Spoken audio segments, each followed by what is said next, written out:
몸으로 갚으면 될 거 아니야? 중국 단둥의 허름한 여관에서 울려 퍼진 남자의 목소리가 정연우의 온몸을 얼어붙게 만들었습니다. 문 너머로 들려오는 비틀거리는 발걸음 소리. 손잡이를 돌리려는 거친 손길. 그녀는 의자로 문을 막고 벽에 등을 기댄 채 떨고 있었습니다. 불과 한 달 전까지만 해도 그녀는 평양 조선중앙방송국의 인기 아나운서였습니다. 매일 저녁 수백만 명이 지켜보는 메인 뉴스를 진행하며 당의 목소리를 대변하는 화려한 삶을 살고 있었습니다. 하지만 단 한 번의 실수, 단 하나의 틀린 발음이 그녀의 인생을 송두리째 바꿔놓았습니다. 지금 그녀는 북한을 탈출한 도망자가 되어 낯선 땅에서 브로커의 위협에 떨고 있었습니다.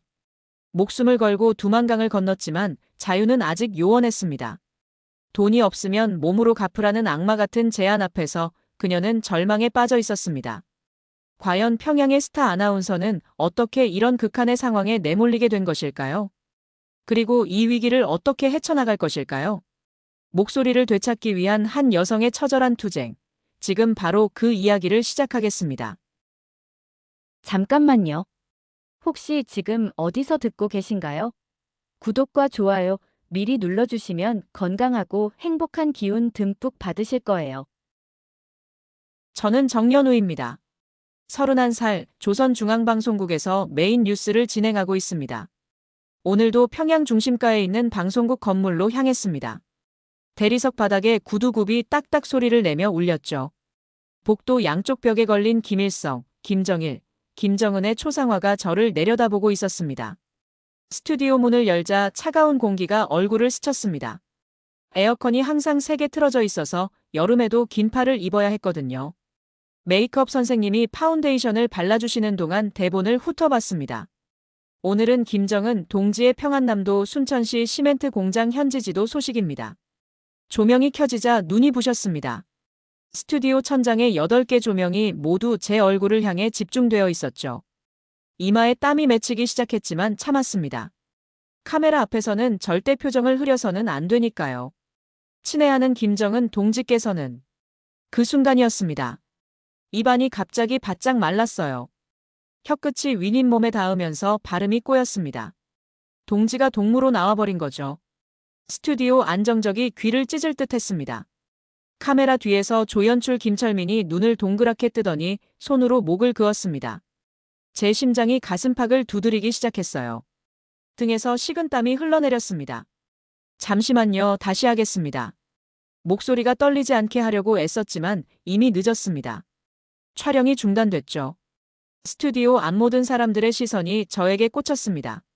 방송이 끝나고 화장을 지우는데 손이 떨렸습니다. 거울 속 제 얼굴이 창백해 보였어요. 립스틱을 닦아내니 입술이 핏기 없이 하얘졌습니다. 정연우 동지, 부국장실로 오시라고 합니다. 방송 보조원의 목소리가 차갑게 들렸습니다. 복도를 걸어가는 동안 발밑이 후들거렸어요. 강세훈 부국장실 문 앞에서 잠시 숨을 고르고 노크했습니다. 들어와. 문을 열자 담배 냄새가 코를 찔렀습니다. 강세훈 부국장이 책상에 기대어 저를 내려다보고 있었죠. 45살의 그는 언제나 다림질이 완벽한 제복을 입고 있었습니다. 가슴팍에 단 김일성 배지가 형광등 불빛에 반짝였어요. 앉아. 의자에 앉으니 가죽이 차가웠습니다. 그가 책상 서랍에서 뭔가를 꺼내더니 탁 하고 놓았어요. 오늘 방송 녹화 테이프였습니다. 연우 동지, 오늘 방송에서 심각한 실수가 있었군. 그의 목소리는 얼음처럼 차가웠습니다. 입꼬리는 살짝 올라가 있었지만 눈은 전혀 웃고 있지 않았어요. 죄송합니다. 다시는 이런 일이. 다시는? 이게 처음이 아니잖아. 지난주에도 억양이 이상했다는 보고가 있었어. 제가 언제 억양을 틀렸나 기억해 보려 했지만 떠오르지 않았습니다. 그런데 그가 이미 알고 있다는 게 소름 끼쳤어요. 당의 목소리를 대변하는 자리에서 그런 실수는 용납될 수 없어. 알겠나? 네, 부국장님. 여기선 숨소리까지도 보고된다는 걸 명심해. 그의 말과 함께 시선이 사무실 구석을 훑었습니다. 천장 모서리에 작은 렌즈가 깜빡이고 있었어요. 벽 콘센트 옆에도 이상한 장치가 붙어 있었습니다. 제가 지금 앉아있는 의자 뒤쪽에서도 희미한 전자음이 들렸죠. 목구멍이 타들어가는 것 같았습니다. 집으로 돌아가는 길, 평소 반갑게 인사하던 동료들이 고개를 돌렸습니다. 복도에서 마주친 리자영도 어색하게 웃더니 급히 지나갔어요. 제 발걸음 소리만 텅 빈 복도에 메아리 쳤습니다. 아파트 엘리베이터 안에서 거울을 봤습니다. 완벽하게 빗어넘긴 머리카락 사이로 이마에 땀방울이 맺혀 있었어요. 립스틱이 조금 번져서 입꼬리가 흐릿했습니다. 이게 진짜 내 모습인가? 집에 들어서자 어머니가 부엌에서 나오셨습니다. 일찍 왔네, 연우야. 네, 어머니. 어머니는 제 표정을 보시더니 아무 말씀을 안 하셨어요. 하지만 눈빛으로 뭔가 느끼신 것 같았습니다. 평양특별시 중구역 고급 아파트에 살면서도 우리 가족은 늘 조심스러웠거든요. 그날 밤 잠이 오지 않았습니다. 침대에 누워 천장의 작은 얼룩을 바라봤어요.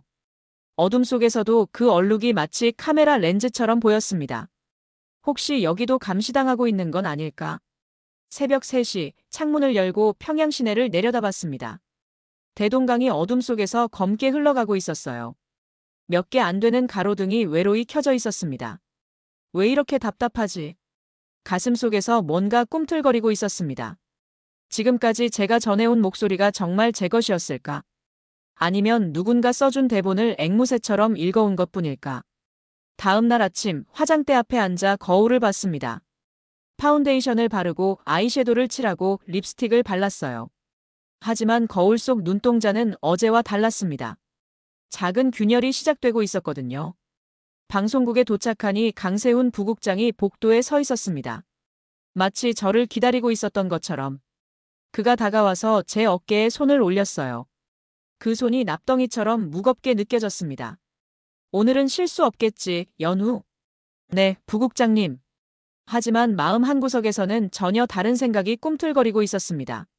정말 이게 맞는 걸까? 제 목소리로 하고 싶은 말은 정말 없는 걸까? 그날 방송은 무사히 끝났습니다. 하지만 제 안에서는 돌이킬 수 없는 변화가 시작되고 있었어요. 작은 실수 하나가 제 인생을 완전히 바꿔놓기 시작한 순간이었습니다. 일주일이 지났지만 강세훈 부국장의 시선은 여전했습니다. 복도에서 마주칠 때마다 그의 눈이 저를 훑어봤어요. 마치 제 속마음을 들여다보려는 것처럼. 금요일 오후 고향 사리원시로 향했습니다. 고모께서 몸이 편찮으시다는 소식을 들었거든요. 평양에서 사리원까지 가는 기차 안에서 창밖을 바라봤습니다. 들판이 끝없이 펼쳐져 있었어요. 옥수수밭 사이로 농민들이 일하는 모습이 보였습니다. 등이 굽은 할머니가 호미로 땅을 파고 있었죠. 그 모습이 왠지 서글펐습니다. 고모는 평상에 누워 계셨어요. 얼굴이 많이 여위셨더라고요. 손을 잡으니 뼈만 앙상하게 남은 것 같았습니다. 연우야, 텔레비전에서 보니 참 예쁘더라. 고모, 그런 말씀 마세요. 고모의 눈에서 눈물이 흘렀습니다. 고생이 많지. 항상 예쁜 말만 해야 하니. 그 말이 가슴을 찔렀어요. 고모도 알고 계신 거였습니다. 이튿날 오후 평양으로 돌아가는 길이었습니다. 사리원역에서 기차를 기다리며 근처를 산책하고 있었어요. 그때 들판 한가운데서 이상한 걸 발견했습니다. 느티나무에 비닐봉지 하나가 걸려 있었어요. 바람에 펄럭거리는 게 최근에 떨어진 것 같았습니다. 주위를 둘러본 후 조심스럽게 다가가서 떼어냈죠. 봉지 안에는 전단지와 작은 USB가 들어 있었습니다. 전단지에는 자유북한 운동연합이라는 글자가 선명했어요. 박상학 대표의 얼굴 사진과 함께 북한 주민들에게 진실을 전합니다라는 문구가 적혀 있었죠. 심장이 미친 듯이 뛰기 시작했습니다. 이걸 가지고 있다가 발각되면 끝장이라는 걸 알았거든요. 하지만 호기심이 더 컸습니다. 재빨리 가방 깊숙이 숨겼어요. 평양에 도착해서 집으로 향하는 길에 계속 뒤를 돌아봤습니다. 혹시 누가 따라오는 건 아닌지. 가방 속 USB가 뜨거운 돌덩이처럼 느껴졌어요. 밤이 되어서야 용기를 냈습니다. 부모님이 주무시고 나서 조심스럽게 컴퓨터를 켰어요. USB를 꽂는 손이 떨렸습니다. 만약 바이러스라도 들어있다면 어쩌지? 화면에 폴더가 나타났습니다. 서울의 일상, 탈북자 증언, 한국의 의료라는 제목들이 보였어요. 첫 번째 영상을 클릭했습니다. 서울 지하철 안 풍경이 나왔습니다. 사람들이 책을 읽고 있었어요. 어떤 학생은 참고서를, 어떤 아저씨는 신문을, 어떤 아주머니는 소설책을 읽고 있었죠. 그들의 표정이 너무나 자연스러웠습니다. 저렇게 자유롭게 뭐든 읽을 수 있구나. 다음 영상에서는 한국의 병원이 나왔습니다. 환자들이 줄을 서 있었는데 표정이 절망적이지 않았어요. 의사가 환자에게 웃으며 설명하는 모습이 충격적이었습니다. 우리나라에서는 의사가 환자에게 그렇게 친절할 리 없거든요. 마지막 영상은 탈북자 인터뷰였습니다. 제 또래로 보이는 여성이 나와서 말했어요. 처음에는 모든 게 거짓말인 줄 알았어요. 하지만 여기서는 정말 무엇이든 말할 수 있어요. 그녀의 눈에서 눈물이 흘렀습니다. 제 목소리로 제가 하고 싶은 말을 할 수 있다는 게 이렇게 행복한 줄 몰랐어요. 가슴이 뻥 뚫리는 기분이었습니다. 그게 진짜 자유구나. 며칠 후 방송국 회식이 있었습니다. 옥류관에서 열린 회식이었는데 분위기가 어색했어요. 다들 제 눈치를 보는 것 같았습니다. 강세훈 부국장이 제 옆에 앉더니 소주병을 들었습니다. 연우, 술 한 잔 따라줘. 네, 부국장님. 그런데 술을 따르는 동안 그가 제 어깨에 손을 올렸어요. 그 손이 어깨에서 등으로, 등에서 허리 쪽으로 내려왔습니다. 온몸에 소름이 돋았어요. 연우, 요즘 좀 다른 것 같던데. 무슨 말씀이신지 모르겠습니다. 표정이 예전 같지 않아. 방송할 때도 뭔가 딴 생각하는 것 같고. 그의 손이 제 허리를 살짝 눌렀습니다. 출세가 싫은 건 아니지. 난 널 키우고 싶은데. 목소리가 낮고 끈적했어요. 저는 벌떡 일어났습니다. 죄송합니다. 화장실 좀. 화장실에서 찬물로 얼굴을 씻었습니다. 거울 속 제 얼굴이 창백했어요.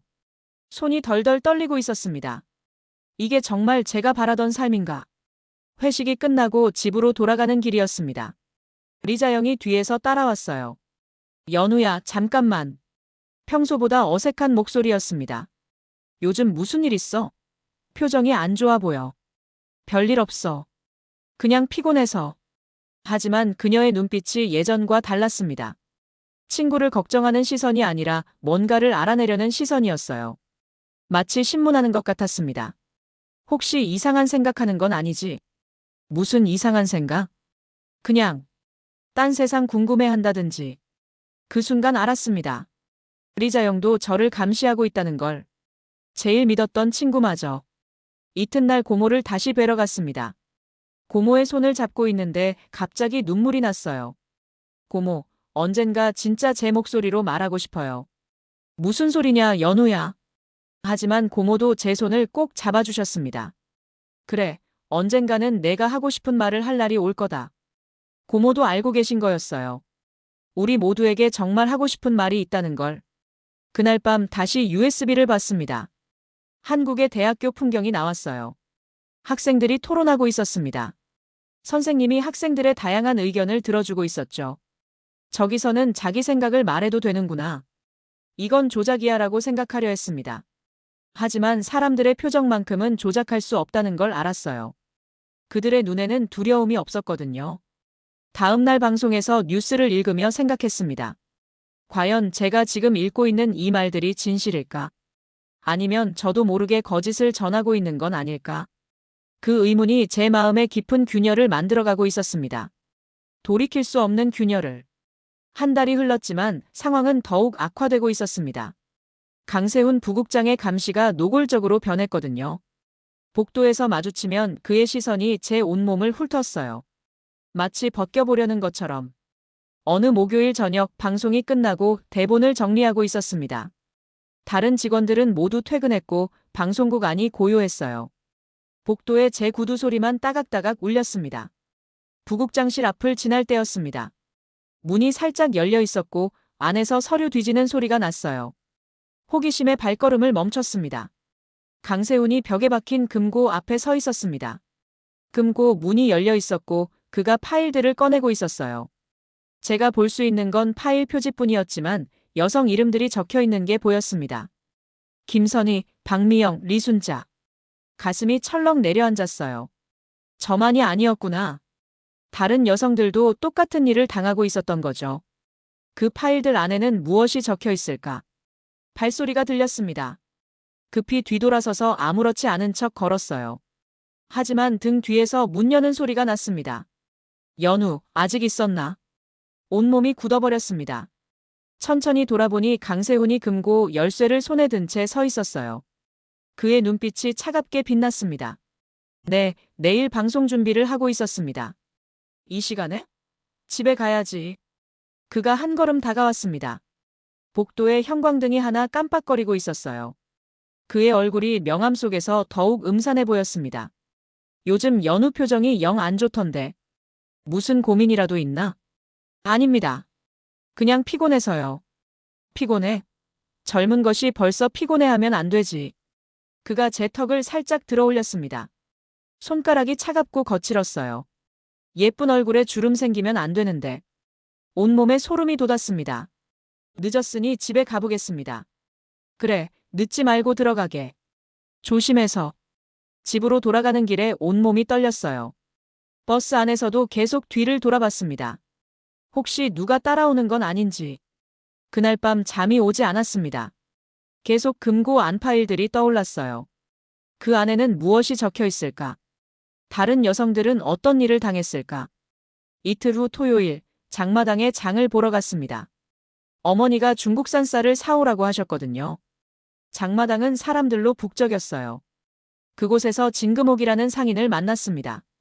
50대 후반으로 보이는 여성이었어요. 중국 물건들을 파는 좌판을 벌이고 있었습니다.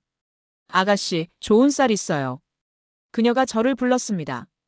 목소리에 뭔가 다른 의미가 담긴 것 같았어요. 다른 상인들과는 눈빛이 달랐거든요. 쌀을 고르며 이야기를 나눴습니다. 아가씨, 텔레비전에서 봤어요. 참 예쁘게 나오더라고.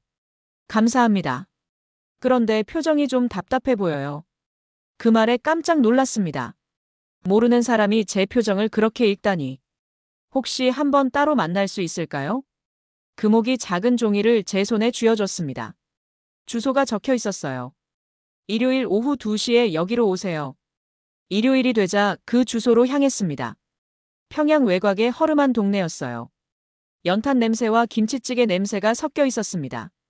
금옥의 집은 단층 벽돌집이었습니다. 문을 열어주는 그녀의 얼굴에 깊은 주름이 패여 있었어요. 하지만 눈만큼은 살아 있었습니다. 들어와요, 아가씨. 방 안에는 중국제 가전제품들이 놓여 있었습니다. 텔레비전, 냉장고, 선풍기까지. 그리고 벽에는 낡은 가족 사진이 걸려 있었어요. 차 한잔 할까요? 금옥이 중국차를 우려줬습니다. 은은한 향이 났어요. 우리나라에서는 맡기 힘든 향이었습니다. 아가씨는 답답해하는 눈을 하고 있어요. 무슨 말씀이신지. 세상 밖으로 나가고 싶어하는 눈이에요. 그런 사람들을 많이 봤거든요. 가슴이 두근거렸습니다. 이 사람이 혹시 제 아들도 그런 눈을 하고 있었어요. 금옥이 벽에 걸린 사진을 가리켰습니다. 20살 정도로 보이는 청년이 웃고 있었어요. 지금은 서울에 살고 있어요.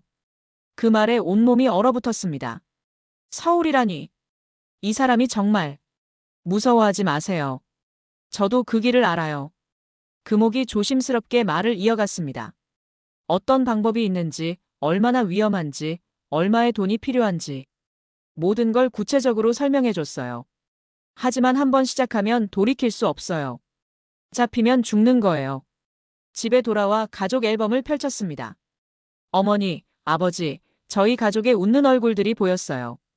이 사람들을 두고 떠날 수 있을까? 하지만 이대로 살 수는 없었습니다. 눈물이 흘러내렸어요. 이 목소리는 내가 지킬 거야. 월요일 아침 방송국에 갔을 때 리자영이 다가왔습니다. 연우야, 주말에 뭐 했어? 평소와 다른 질문이었어요. 너무 구체적이었거든요. 그냥 집에서 쉬었어. 혼자? 어디 안 나갔어? 왜 그래, 자영아? 그녀의 눈빛이 이상했습니다. 친구를 대하는 눈빛이 아니었어요. 마치 신문하는 것 같았습니다. 그냥 요즘 내가 이상해서. 그날 오후 강세훈 부국장이 제 사무실로 왔습니다. 다른 사람들이 모두 나간 후였어요. 그가 문을 닫더니 제 책상에 기댔습니다. 연우, 요즘 어디서 뭘 하고 다니나? 방송국과 집을 오갈 뿐입니다. 정말? 다른 사람들은 안 만나고? 그의 손이 제 어깨에 올라왔습니다. 남조선 드라마처럼 살고 싶은 건 아니지. 그 말에 심장이 멎는 줄 알았어요. 어떻게 알았을까? 혹시 제가 USB를 본 걸 알고 있는 건 아닐까? 무슨 말씀이신지 모르겠습니다. 모른다고? 연우, 난 다 알고 있어. 그의 손이 제 목을 살짝 조였습니다. 여기서 잘못 행동하면 어떻게 되는지 알지? 그날 밤 결심했습니다. 더 이상 이 체제 안에서는 절대 싸울 수 없다는 걸 깨달았거든요. 제가 진짜 하고 싶은 말을 하려면 여기서 나가야 했습니다. 금옥에게 연락했어요. 시작하겠습니다. 전화기 너머로 그녀의 한숨이 들렸습니다. 각오는 됐겠지. 이제 돌이킬 수 없어.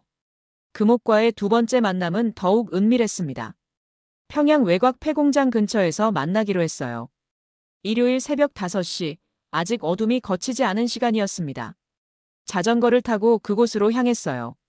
차가운 새벽 공기가 얼굴을 스쳤습니다. 페달을 밟을 때마다 체인이 삐걱거렸어요. 폐공장은 을씨년스러웠습니다. 깨진 유리창 사이로 바람이 휘파람을 불었어요. 금옥이 공장 뒤편에서 담배를 피우며 기다리고 있었습니다. 왔군요. 그녀의 목소리가 평소보다 차갑게 들렸어요. 이제부터는 장난이 아니에요. 정말 각오가 됐나요? 네. 금옥이 담배를 바닥에 비비며 꺼뜨렸습니다. 먼저 돈이 필요해요. 중국 달러로 3,000불. 3,000불이라니. 제 월급으로는 평생 모아도 안 되는 돈이었어요. 그리고 신분증을 바꿔야 해요. 새로운 이력을 만들어야 한다고요. 금옥이 가방에서 낡은 수첩을 꺼냈습니다. 그 안에는 여러 사람들의 사진과 정보가 적혀 있었어요. 이 사람들은 모두 실패했어요. 수첩을 넘기는 그녀의 손가락이 떨리고 있었습니다. 체포된 사람, 강에서 떠내려간 사람, 중국에서 붙잡혀 돌아온 사람들이에요. 그 순간 처음으로 두려움이 밀려왔습니다. 정말 제가 할 수 있는 일일까? 그래도 가겠다면 도와드릴게요. 하지만 절대 제 이름은 대지 마세요. 다음 주부터 돈을 모으기 시작했습니다. 집에 있던 금반지를 팔았어요. 어머니가 제 결혼을 위해 모아두신 거였는데 장마당에서 반지를 팔 때 상인이 의심스러운 눈으로 봤습니다. 이런 좋은 반지를 왜 파는 거야? 급한 일이 생겨서요.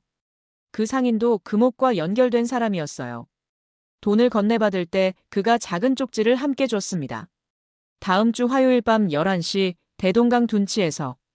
화요일 밤이 되자 잠들기 전 부모님께 인사를 드렸습니다. 어머니, 아버지, 일찍 주무세요. 그래, 연우야. 너도 일찍 자거라. 만약 이게 마지막 인사가 된다면.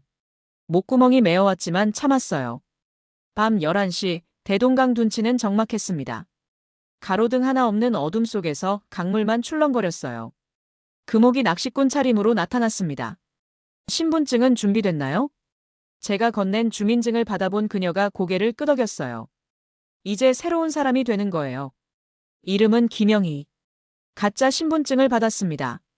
사진은 제 것이지만 이름과 주소가 달랐어요. 함경북도 무산군에 사는 김영희. 이제 저는 김영희가 되는 거였습니다. 언제 출발하나요? 다음 주 토요일.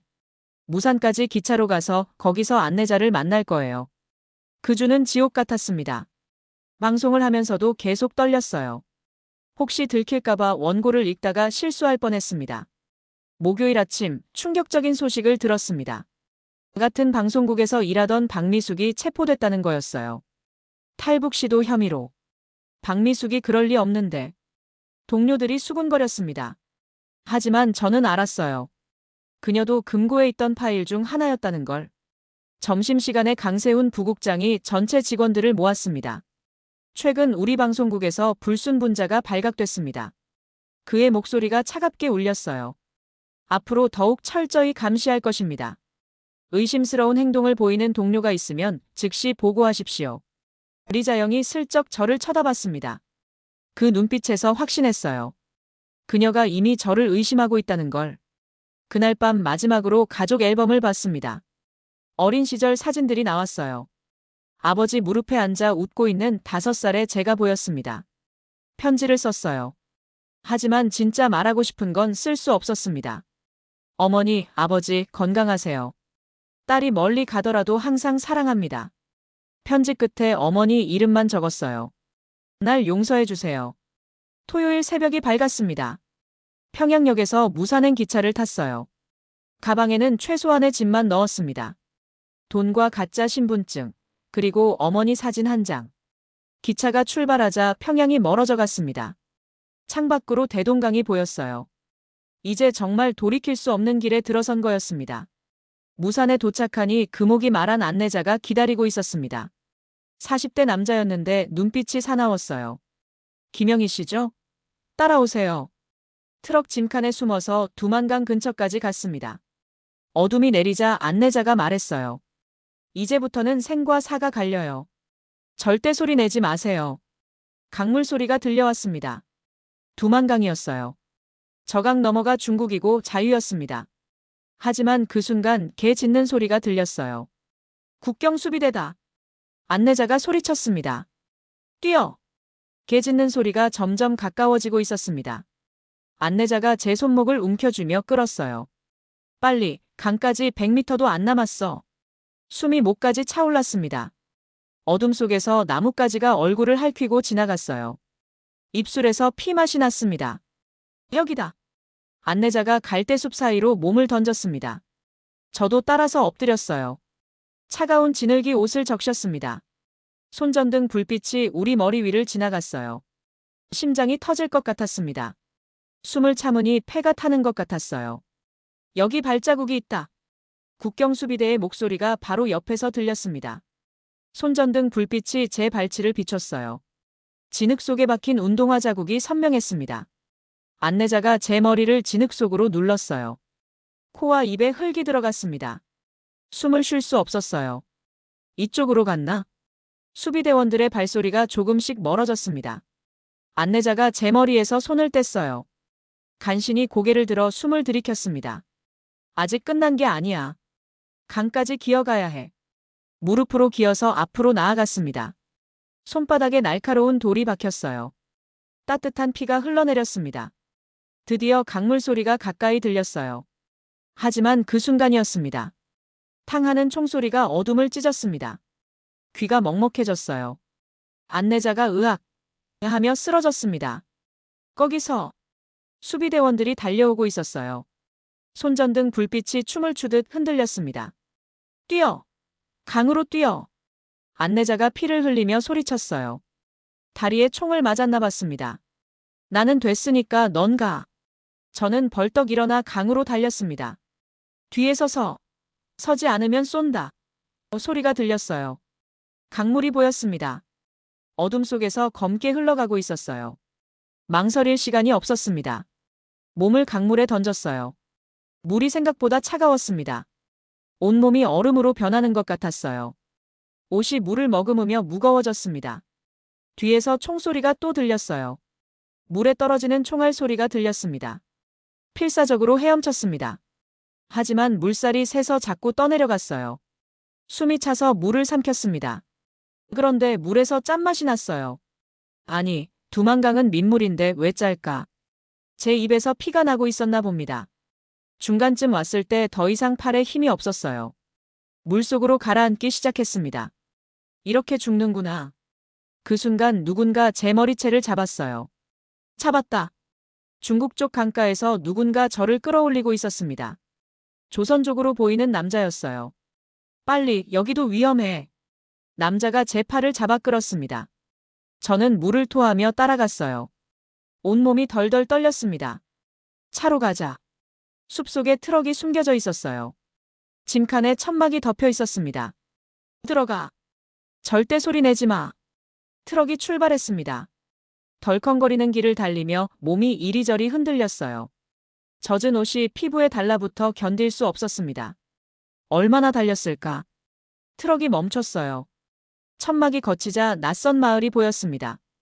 여기가 중국이야. 그 말을 듣는 순간 눈물이 터졌어요. 살았다는 안도감과 함께 두려움이 밀려왔습니다. 이제 정말 돌아갈 수 없는 곳에 와버린 거였어요. 조선족 남자가 저를 작은 집으로 데려갔습니다. 여기서 옷을 갈아입어. 따뜻한 옷이 있어.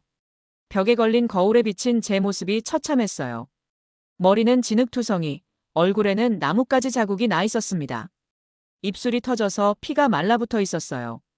옷을 갈아입고 나오니 뜨거운 국물을 내왔습니다. 먹어. 힘을 내야 해. 처음 한 숟가락을 떠먹을 때 눈물이 또 났어요. 정말 살아있다는 게 실감났거든요. 하지만 기쁨보다는 두려움이 더 컸습니다. 이제 어떻게 되는 거죠? 일단 며칠 쉬어. 그 다음에 한국으로 가는 방법을 알아볼게. 그날 밤 처음으로 중국 땅에서 잠을 잤습니다. 딱딱한 나무 바닥이었지만 포근했어요. 자유의 땅에서 자는 첫날 밤이었거든요. 하지만 꿈속에서는 계속 총소리가 들렸습니다. 안내자의 비명소리가 귀에 맴돌았어요. 그는 무사할까? 살아있을까? 새벽에 깨어 창문 밖을 봤습니다. 두만강이 멀리 보였어요. 저 너머가 북한이고 제가 태어나고 자란 곳이었습니다. 이제 정말 돌아갈 수 없구나. 하지만 후회는 없었어요. 처음으로 제 의지로 선택한 길이었거든요. 비록 목숨을 걸어야 했지만 아침이 되자 조선족 남자가 심각한 표정으로 와서 말했어요. 문제가 생겼어. 어젯밤에 중국 공안이 수색을 했다고 해. 가슴이 철렁 내려앉았습니다. 그럼 어떻게 해요? 다른 곳으로 피해야 해. 여기 있으면 잡혀. 그날부터 진짜 도망자 생활이 시작됐습니다. 조선족 남자의 이름은 김철수였습니다. 50대로 보이는 그는 이런 일을 오래 해온 것 같았어요. 일단 단둥까지 가자. 거기서 연길로 넘어갈 방법을 찾을 거야. 새벽 5시 다시 트럭에 올랐습니다. 이번에는 콩포대 사이에 숨어야 했어요. 비릿한 콩 냄새가 코를 찔렸습니다. 포대들이 몸을 짓눌러서 숨쉬기가 힘들었어요. 트럭이 울퉁불퉁한 길을 달릴 때마다 온몸이 아팠습니다. 몇 시간을 달린 후 트럭이 멈췄어요. 중국어로 대화하는 소리가 들렸습니다. 검문소인가 봤어요. 문서 좀 보자. 네, 여기 있습니다. 제 심장이 미친 듯이 뛰었습니다. 포대 사이에서 움직일 수도 없었어요. 만약 발각되면 북한으로 송환되는 거였습니다. 콩만 실은 거지.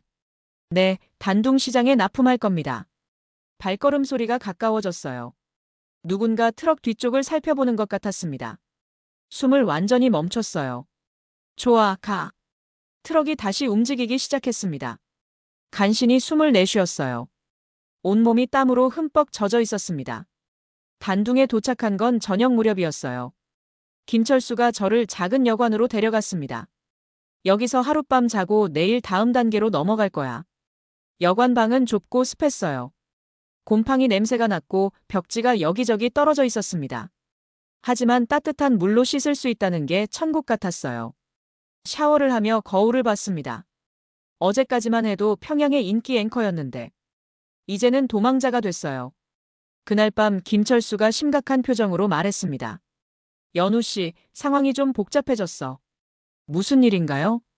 당신을 한국까지 데려다 줄 브로커를 만났는데 문제가 있어. 그의 목소리가 무거웠어요. 다음 날 아침 그 브로커를 만났습니다. 40대 중반의 조선족 남자였는데 눈빛이 험악했어요. 이름은 리성호라고 했습니다. 김영희 씨죠? 한국 가고 싶어하는. 처음에는 친절했어요. 차도 사주고 음식도 사줬습니다. 걱정 마세요. 안전하게 데려다 드릴게요. 하지만 여관에 도착하니 분위기가 바뀌었어요. 그런데 비용이 좀 더 필요해요. 얼마나요? 5,000불 더. 5,000불이라니. 제가 가진 돈을 다 합쳐도 부족했어요. 돈이 없으면 다른 방법이 있어요. 리성호의 눈빛이 음흉하게 변했습니다. 예쁜 아가씨니까. 그 순간 소름이 돋았어요. 이 사람이 무슨 말을 하는지 알겠었거든요. 싫습니다. 싫다고. 그럼 여기서 나가든지.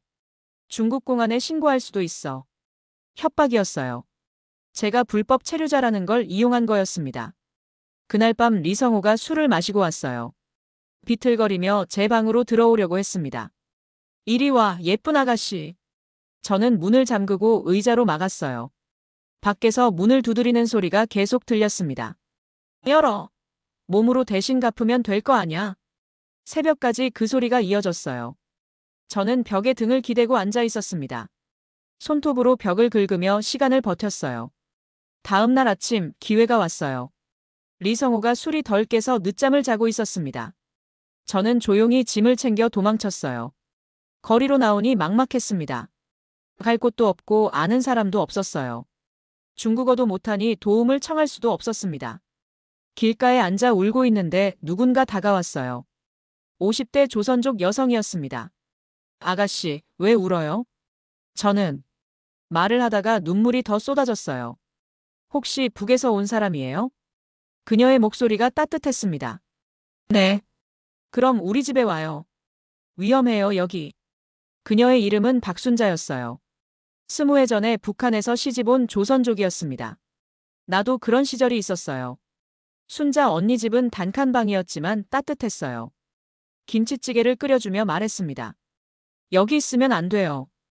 공안들이 수시로 단속해요. 그럼 어떡하죠? 태국으로 가는 길이 있어요. 거기서 한국 영사관에 가면 돼요. 태국이라니. 얼마나 먼 곳인지 상상도 안 됐어요. 내가 아는 사람이 있어요. 믿을 만한 사람이에요. 이틀 후 새로운 안내자를 만났습니다. 이번에는 젊은 조선족 여성이었어요. 저는 김미영이에요. 태국까지 안전하게 데려다 드릴게요.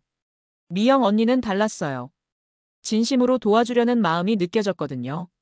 제 딸이 서울에 있어요. 딸 같은 마음으로 도와드릴게요.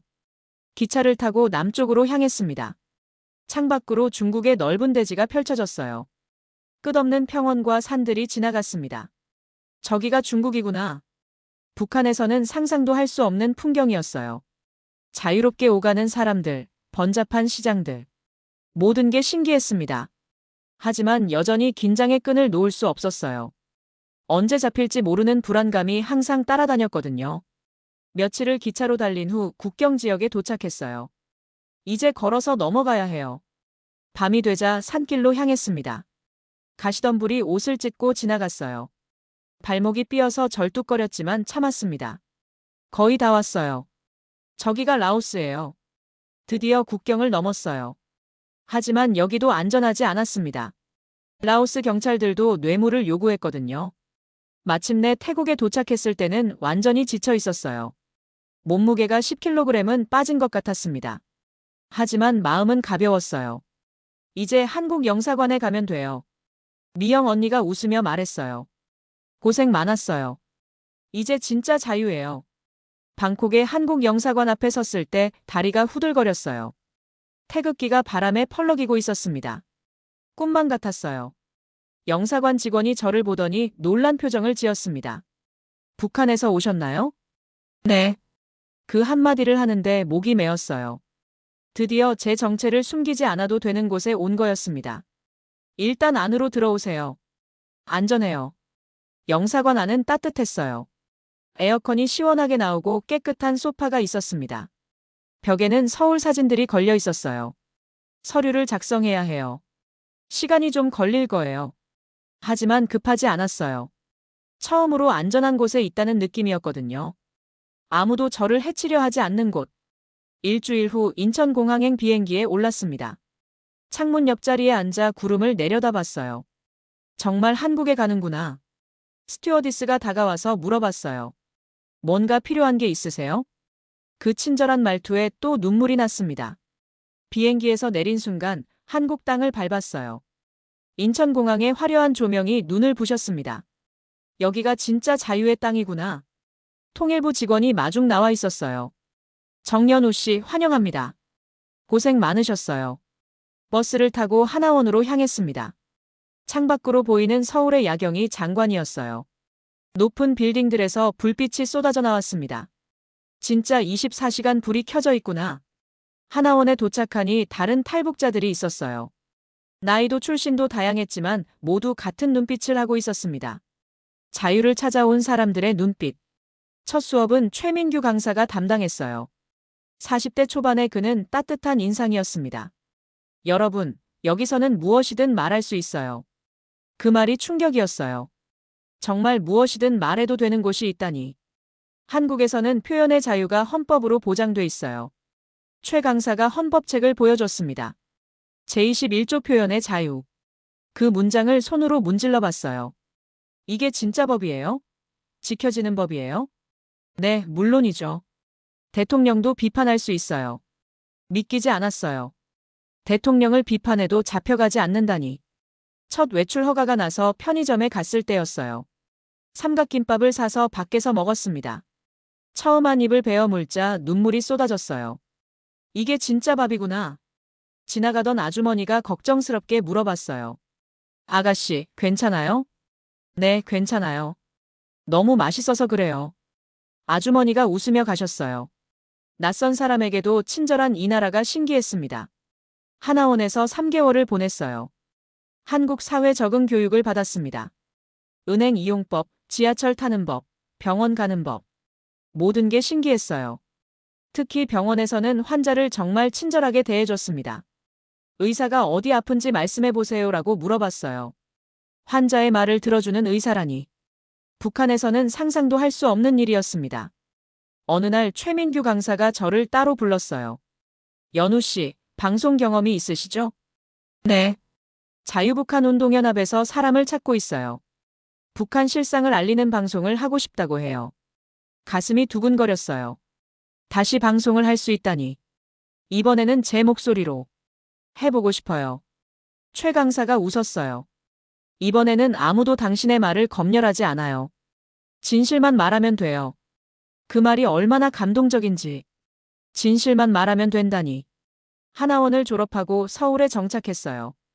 작은 원룸이었지만 제 공간이었습니다. 처음으로 제가 선택한 집. 자유북한 운동연합 사무실에 갔을 때 박상학 대표를 만났어요. 전단지에서 봤던 그분이었습니다. 연우 씨, 환영해요. 함께 진실을 전해요. 첫 방송 준비를 할 때 떨렸어요. 하지만 이번에는 두려움이 아니라 설렘이었습니다. 드디어 제 목소리로 말할 수 있으니까. 시작해도 될까요? 스튜디오에 앉아 마이크 앞에 섰어요. 카메라가 돌아가기 시작했습니다. 안녕하세요. 저는 정연우입니다. 북한에서 온 정연우입니다. 목소리가 떨리지 않았어요. 처음으로 제 이름으로, 제 목소리로 하는 방송이었거든요. 오늘은 북한의 진실에 대해 말씀드리고 싶어요. 첫 방송이 나간 후 반응이 폭발적이었어요. 댓글들이 쏟아져 들어왔습니다. 용기 있는 증언이다. 진실을 말해줘서 고맙다. 하지만 무서운 댓글들도 있었어요. 우리는 널 기억하고 있다. 조심해라. 분명 북한에서 온 협박이었습니다. 그래도 멈출 수 없었어요. 이제 제 목소리를 찾았는데 다시 숨길 수는 없었거든요. 자유북한 운동연합에서 정식 활동가가 됐어요. 대북 전단 작업에 참여하게 됐습니다. 전단지를 만들고 비닐 풍선에 매달아 북한으로 보내는 일이었어요. 처음 전단 작업을 할 때 감회가 남달랐어요. 예전에 제가 들판에서 주운 것과 똑같은 전단지. 이번에는 제가 만드는 차례였습니다. 이번엔 내가 전하는 목소리야. 전단지에는 북한 주민들에게 전하고 싶은 말들을 적었어요. 여러분은 자유로울 권리가 있습니다. 진실을 알 권리가 있습니다. 비닐 풍선을 하늘에 날릴 때마다 마음이 벅찼어요. 바람이 풍선들을 북쪽으로 실어 날랐습니다. 부디 누군가에게 닿기를. 유튜브 채널도 시작했어요. 연우의 진실 이야기라는 이름으로 매주 북한의 실상을 증언하는 방송을 했습니다. 구독자가 늘어나면서 더 많은 사람들이 관심을 가져줬어요. 북한이 정말 그런 곳인지 몰랐다. 탈북민들을 다시 보게 됐다. 어느 날 스튜디오에 특별한 손님이 왔어요. 초등학생 아이였는데 어머니와 함께 왔습니다. 이모 목소리 좋아요. 북한 사람들한테 전해주세요. 그 아이의 말에 또 눈물이 났어요. 이 순수한 아이가 북한 주민들을 걱정해주다니. 고마워. 이모가 꼭 전해줄게. 하지만 위협도 계속됐어요. 익명의 메일들이 날아왔습니다. 고향으로 돌아가고 싶지 않나. 가족들이 보고 싶지 않나. 가족 생각에 마음이 아팠지만 굴복할 수 없었어요. 이미 선택한 길이었거든요. 1년이 지나자 더 큰 기회가 왔어요. KBS에서 탈북민 다큐멘터리를 제작한다며 출연을 요청했습니다. 전국 방송에 나가는 거였어요. 정말 괜찮겠어요? 더 위험해질 수도 있어요. PD가 걱정스럽게 물어봤습니다. 하지만 저는 망설이지 않았어요. 괜찮아요. 더 많은 사람들이 알아야 해요. 다큐멘터리 촬영은 3개월 동안 이어졌어요. 제 탈북 과정부터 정착 과정까지 모든 걸 담았습니다. 카메라 앞에서 처음으로 눈물을 보이기도 했어요. 북한에서는 제 목소리가 제 것이 아니었어요. 하지만 여기서는 제가 하고 싶은 말을 할 수 있어요.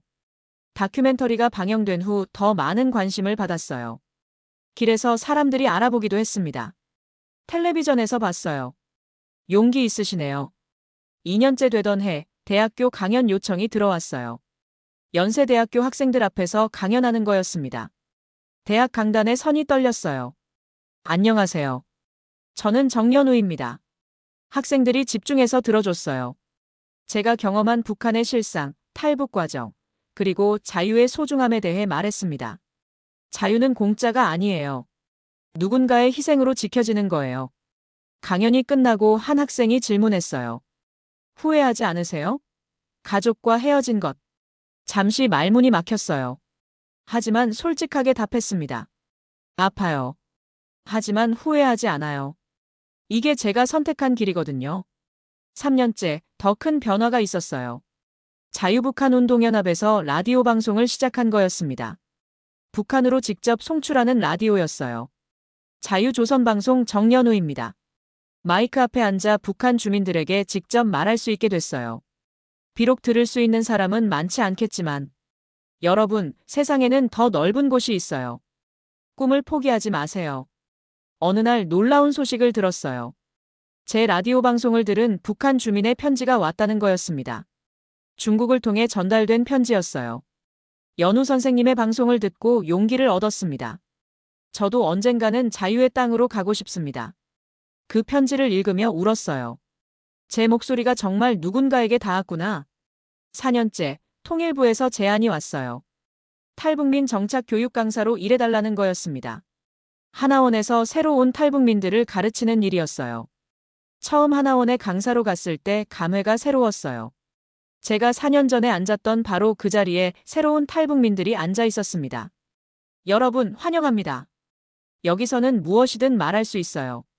예전에 최민규 강사가 저에게 했던 말이었어요.